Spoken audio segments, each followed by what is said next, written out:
আবদার করেছিল, তবু নবী মনে ধরে নাই। সুবহানাল্লাহ। আমার মতন যুবক হলে কাকা যদি দমন করে, ওই ভাতিজা কাকা কাকা মরে গেল জানাজারে শরীক হবে না। ঠিক না মিঠে? আমার রাসূল এমন দয়াল নবী গো, এত রাইতে কেন ডাকে?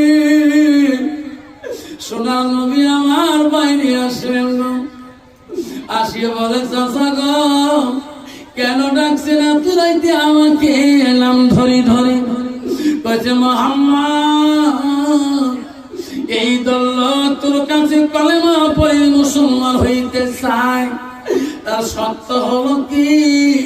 তোর নজরে না, তার নজরে আকাশে কি দেখা যায়? চাচা, চন্দ্রটা দেখা যায়। এই আকাশের চন্দ্রটা যদি ইনাদের নজর দু খন্ড করে দেখে দিতে পারো, কালেমা পড়ে মুসলমান হয়ে যাবে। সুবহানাল্লাহ। নবীজি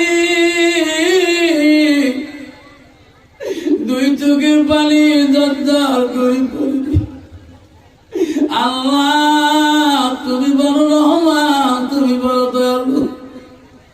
চাচা কোনদিন এমন কঠিন প্রশ্ন করে নাই, আল্লাহ আজকে এত রাইতে কেন